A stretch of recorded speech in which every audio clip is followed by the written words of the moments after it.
Apple Intelligence Training, and Mythic Quest's innovative ending. This is MacVoices. MacVoices is supported by MacPaw, the makers of Clean My Mac, your ultimate solution for Mac control and care. Try Clean My Mac for 7 days free, then use the code MacVoices20 for 20% off at cleanmy.com/MacVoices. That's clnmy.com/MacVoices. Welcome to MacVoices. This is the talk of the Apple community, and I'm Chuck Joyner. Folks, MacVoices Live is back. We were dark last week while I was at NAB show in Las Vegas, but we are here now.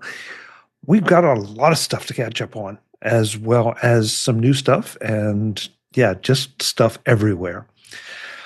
So, with no further ado then, I should mention, first of all, that you may hear me choking just a little bit. I'm still fighting what I had before, and the pollen season here in central Pennsylvania has gotten worse. So I have cough medicine in me. I have cough drops right down there. I have a drink. So I'm going to do my best not to cough at you or choke too much. But if I do, I apologize. With that, let's go around the horn and see who's here. Looking very bright and sunny, Mr. David Ginsburg in top left, as always. David, good to see you. Good to see you as well. Yes, I was thinking spring and popped on a yellow T-shirt today. So it's matching somebody's flowers. I kind of notice here too. So, yeah, we'll get to that. Great to be here. I'm glad that we're back. I missed you guys. Missed you last week. Yeah, I did too. But as it worked out, there was just no way I would have, logically been able to make it. So, also here, Mr. Brian Flanigan-Arthurs. Brian, great to see you as always. I understand you're hip deep, maybe neck deep in testing this week.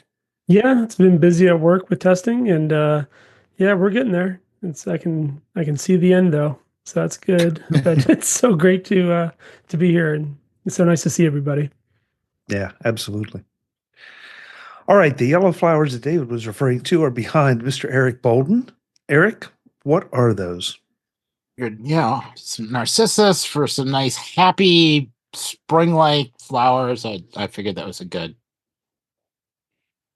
They come up every year. They're just there. Yeah. The first ones. Are they? Maybe the second ones, but they're still early. So. Are they pollen spreaders? Are they what's giving me trouble? Usually that's trees. Okay. Or leftover stuff from leaves that are blowing. I mean, for me, it's so windy that you get everything from the last 3 seasons because it's all stirred up and running in a big thing, blowing past, and there's really no way to avoid it. Yeah. These are fine as long as they're outside. Okay. Maybe I need an oxygen mask. I don't know. We'll see. Inside, they're a bit strong. Yeah. Mr. Marty Jencius is here. Yeah. Marty, good to have you. It's tax day. We had to write our big checks today. Don't forget. Gee, thanks, Marty. Good reminder. Oh, is that today? Yep. I feverishly Eric checks out. Yesterday, so I got that. Eric says, "Oh my God, I only have so many hours to get my." Where's that pencil? My return. Wow, there's a form here somewhere. Pressure. Web Bixby seems to have a bit of a red, white, and blue theme going. This last time we got together, it was flags. This time it's just geometric designs, but it's very striking, Web. And then you complemented it with a red shirt as well. Impressive. Thank you. As you all know, my wife does quilting, and I take pictures of them, put them up on the pictures on the green screen behind me. So it's easy to change them. But what she does with these, she's been doing it she made 103 quilts last year. Holy cow. And a lot of them she does for a hospice center, and they do them for military veterans. And it's very patriotic is kind of the theme. So that's kind of what happened last week and this week. And like I said, I have a few more. So that's what she does. And like I said, she's way more talented than I am, but she still needs me to guide her through all their Mac stuff. So And speaking of Mac stuff, I didn't have to worry about tax day today because I tricked them and I paid my taxes last week. Oh, wow.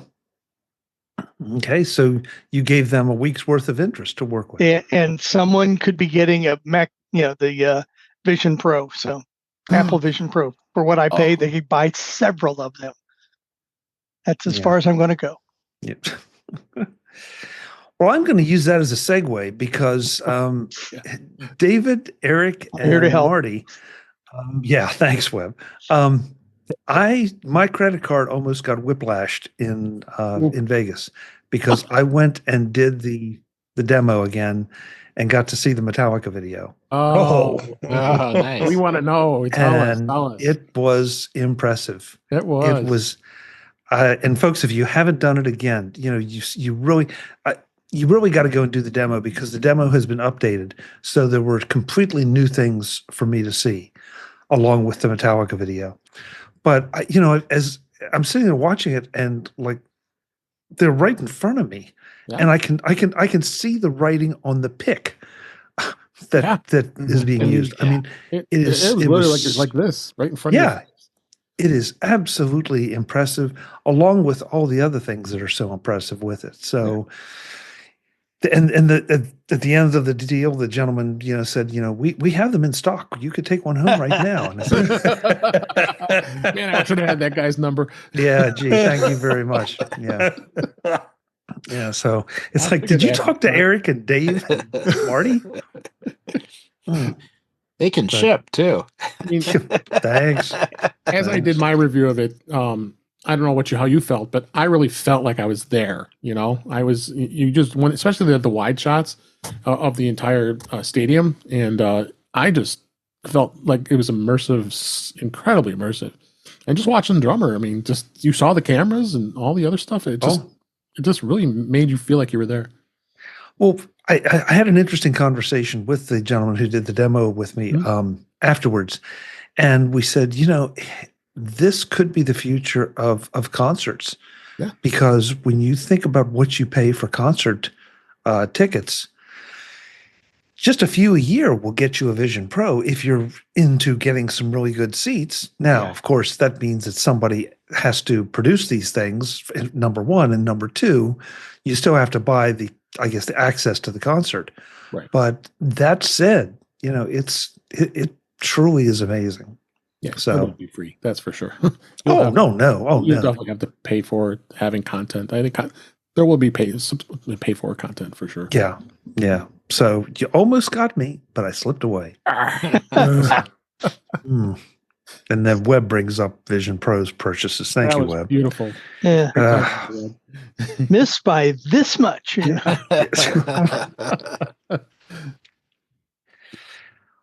Well, the first one I want to start with tonight, we're going to be playing some catch up. So we're going to be doing some relatively recent things, some older, just a little bit older things since we were off last week, a few PSAs, a few things just to bring to your attention that you probably should be paying attention to. But this one's relatively new. And this is that Apple has, decided or said that they are going to be using customer data analyzed on device as a way to help them advance Apple Intelligence. Now, from what I've read and what I understand, they're not going to be mining your data. They're not going to be selling your data. They're not going to be uploading or downloading it anywhere. It's all going to be on device. But Marty, as soon as I saw this, I kept thinking of the comments you've made over the past few weeks about how Apple has been a little hamstrung because they're not as cavalier with your data or with users' data, with your data, my data, anybody's data. And Apple seems to be trying to take the steps that will maintain the privacy, but still give them some benefit and allow them to move forward. Yeah, and I think, there might be elements of how they put together my data to give me my own personal context, which is where Apple wants to go with this. They've wanted to go with this. So my personal context is when my mother-in-law's plane is going to land. And having that and using that data, they might learn something about how to aggregate that data from me, but that data is not going off my device. But it's what what they've been trying to sell and what we've been wanting is context related artificial intelligence or Apple intelligence, that it's related to the context of the user, which other services can't provide. And if you provide them anything personal, it's going to be out there for other people to use. So I'm excited about this. I'd like to say I'm not surprised. It almost feels like this is it's a warm pie that they're giving Apple users to say, "Hey, we're working on this. We're going to try and straighten out AI, and we're going to make it the way we promised you we'd make it. And this is how we're going to do it. We're going to do it on your device as it learns from what you contribute to your device, and not going anywhere else." Brian?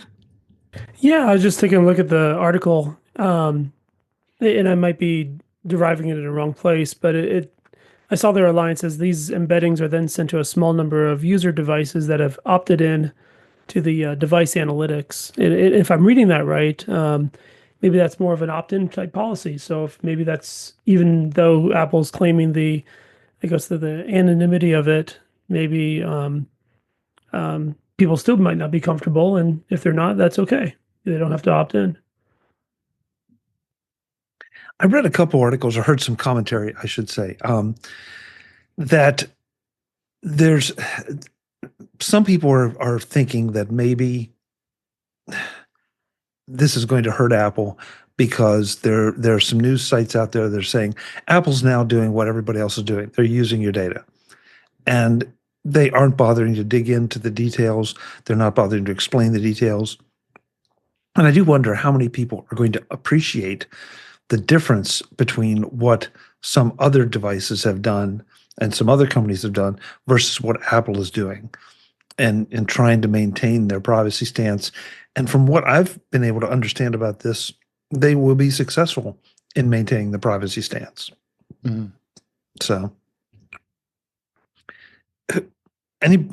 how do you all feel about this? Do you think this will advance Apple Intelligence the way we want it to? Yeah, I think it will. I think it's going to take a little time with this, and I think it's good that Apple is opening this up to analyze the data, but doing it in a private manner. They're not extracting data, and it's going to be something that we don't want them to be taking, and we respect Apple for that and maintaining privacy, and they talk about that all the time. So I think they if they want it to work, they need to do this. I've been using. Ever since I've subscribed to ChatGPT, I can't believe what it can do, honestly. And I'm hoping to see that when Apple opens this up and gets it going, that it's going to work in such a way like what I'm experiencing. I had to put together some articles, and I'm trying to put together some stuff from Macstock, and they're just typing things and asking me questions just blows my mind every day with what ChatGPT does. And I tried the other ones too, but I still see ChatGPT is the best one, and I'm glad that Apple did partner with them on this. But I'm hoping to see some good things with this. If this data helps them get this along, and we finally stop seeing everybody bellyaching about the fact that Apple isn't ready yet, I'll be happy. Eric, any thoughts? Yeah, I guess I'm just kind of wondering if this is a way to kind of keep things going while they get ready to finish rolling out some of the app intent stuff and letting developers add some things, because the hardware Apple has always been fine when it comes to AI, Apple Intelligence, whatever. They did a nice job with that. It's that next step where you interact with people and interact with applications that kind of missed that. And they did a bunch of rearranging. I think that's helped a lot, but it's going, as you said, it's going to take some time for it to actually show up. And while that time is happening, something else has to come into play. And this looks like, it'll give everybody something to talk about, something to try that should be a reasonably good experience and help later as well. So I'm happy to see it. Brittany Smith is in the chat room, and she said that she doesn't understand how this is different from what they said last June. My understanding, and somebody please correct me if I'm wrong, my understanding, though, is that the on-device processing last year was for your queries and for things that you were interacting with, where this is going to be working in the background on data that is available to it, whatever it is, I guess the phone, that's going to be running some of those computations on it and comparisons. And this is where you need to go and dig out some of the more technical articles to fully understand it. And then you can come back and explain it to us. But the difference is that this is not just going to be based on the fact that I say, hey, S lady, what's the weather for tomorrow? But more looking at how I'm interacting with the device, what kind of things I'm asking it to do, and tracking that as opposed to responding, but tracking it on device and then delivering a summary to Apple. And again, if somebody has a better explanation, please. Today's Mac Voices is supported by MacPaw, the makers of Clean My Mac, your ultimate solution for Mac control and care. Is your Mac running a little rough? Or maybe it isn't, and you want to be sure to keep things that way. That's where Clean My Mac from MacPaw comes in. It's your one-stop software for Mac performance. Now, optimizing performance might sound a little intimidating if you're not technically inclined, but the Smart Care portion of Clean My Mac makes it easy to understand and even fun. Best of all, in each step, you can see what Clean My Mac is doing, what it recommends, and waits for you to approve it, so there are no surprises. Or maybe you're like me and tend to accumulate duplicate files like crazy. Multiple downloads for whatever reason can take up valuable drive space, not to mention just being organizationally annoying. MyClutter finds them wherever they're hiding and identifies them. And again, you have complete control over what you do and don't clear out. There's lots more to talk about with Clean My Mac as we go forward. Right now, though, I want you to try Clean My Mac yourself for free for 7 days.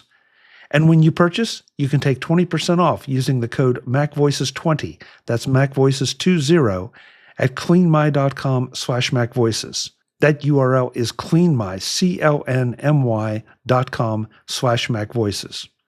Thanks to Clean My Mac and MacPaw for supporting Mac Voices.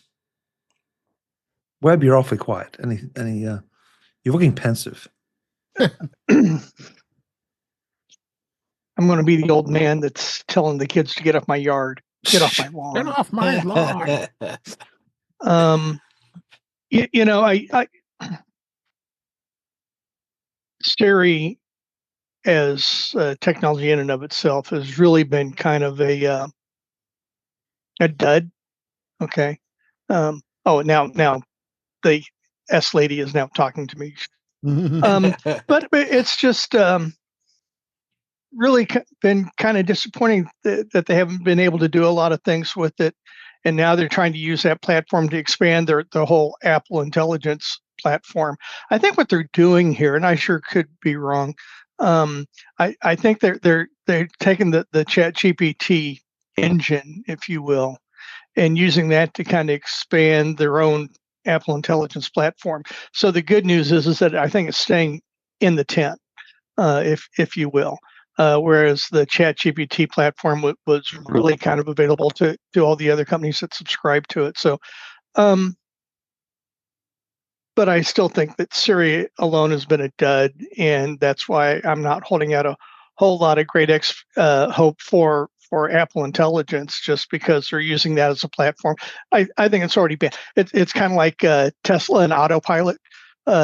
People think that autopilot means that the car is just going to drive itself 100% autonomously.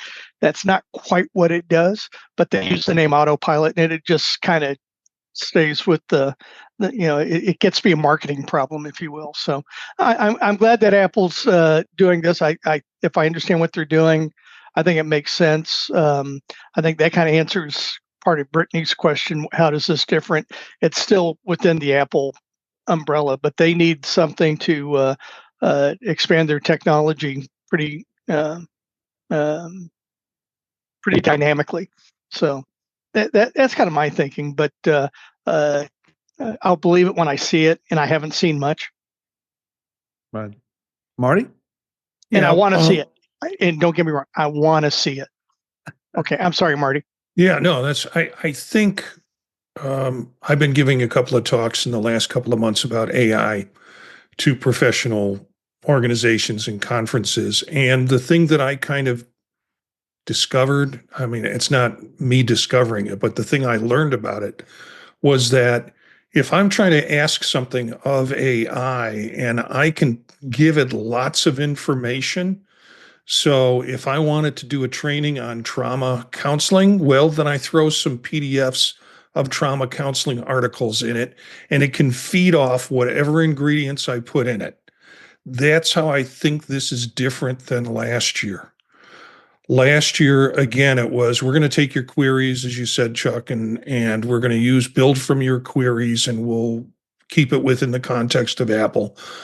I think what it's going to do is it's going to use all the services that you use, and it will draw from your calendar. It will draw from your notes. It will draw from your contacts, and all of that becomes information on device that it can use to create better results for you. And when I've used ChatGPT, I've started putting things in to combine information before I ask for its output, and I always get a much better output. So I'm thinking this is Apple's way, but within your device and with the content that you have on your device once you give it permission to do that.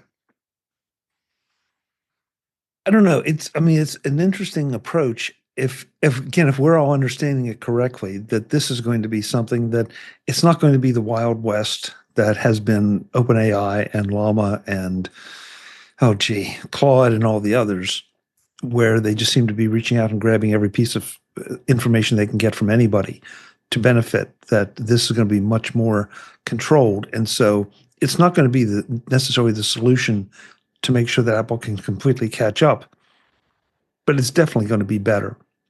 It's going to give them more information to work with. So we can only hope. Yeah. The next one, a couple different angles to this one. And that is that Apple TV has canceled Mythic Quest, their longest running comedy series. Sad. I think this was season 4. So it will have run for 4 seasons. It was canceled after the final season ran. Mm-hmm. What's intriguing about this is, though, that they are letting the creators go back and re-edit and reshoot the last episode so that there's a conclusion to the series. And I guess that edited version will come out a little bit later in April or early May. But I felt like this is brilliant, because how many great series do you know that have ended on a complete cliffhanger and then just die? And when you watch it and then somebody asks you, hey, would you recommend this show? It's like, it was great right up to the point that they just left you hanging and there will never be a resolution. So I have not watched season 4 yet. So I'm going to be very interested to see how this plays out. Both the ending as it was originally shot and the wrap-up ending. Mm-hmm. But any Mythic Quest fans here? Yeah, I watch it. I haven't watched it in a while. I'm probably way behind. Okay. Eric? Two seasons worth. 2 seasons? Okay. I got 2 episodes in and called it quits. Mm-hmm. It just didn't do it for me. And there's so much, just even on Apple TV, that's competing for my eyeballs with the limited time that I have, that if it doesn't catch me in a couple episodes, I've got something else on my wait list to watch. And it never got it for me. I kept saying, I need to go back and give it another shot. But 4 years is pretty good. If you look at series that go on into more than 4 or 5 seasons, it's like, what are they doing here? Was the original story meant to go this long? Or did they just decide to extend it because it's a popular show? So, Brian. Yeah. I love the Mythic Quest. And I wonder, just listening to Marty and your thoughts on how much competition there is even within Apple TV, I wonder how much of my love of it had to do with when it originally aired. Apple didn't have a huge library, and they still don't necessarily have a huge library, but they have many more shows you can watch now than the first couple years that they had come out.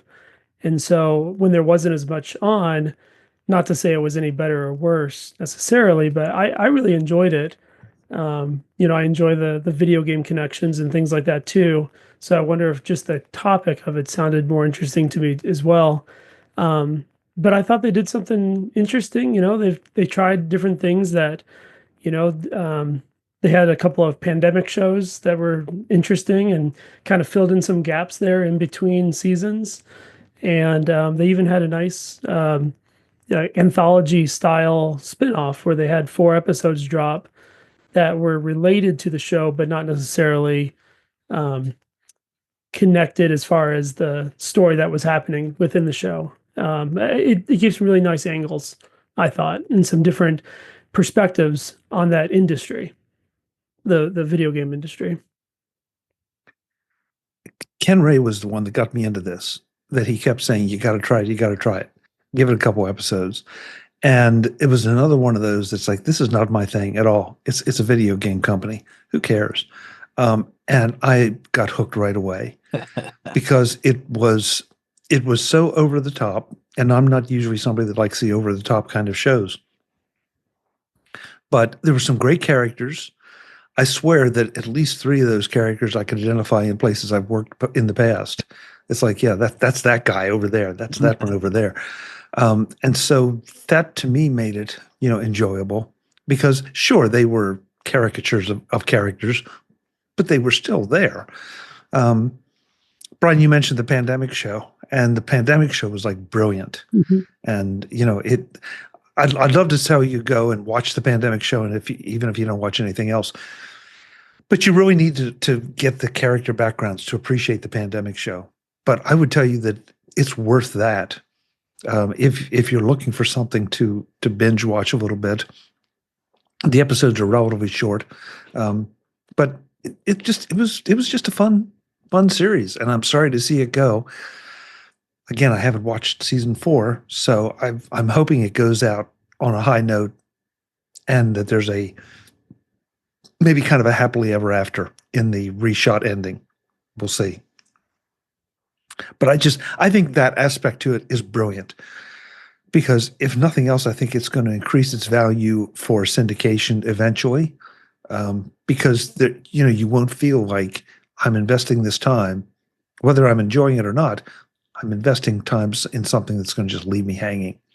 Why Hollywood hasn't done this in the past, I have no idea. So, any other comments on Mythic Quest? Visit MacVoices.com for show notes and to connect with Chuck on social media. Get involved in our Facebook group or like our Facebook page, and get more out of your Apple tech with MacVoices Magazine, free on Flipboard and on the web. And if you find value in it all, consider supporting us through either our Patreon campaign at patreon.com/MacVoices, or by making a one-time donation via the PayPal link on our front page and in the show notes of each episode. You will join these fine people who help bring you Mac Voices.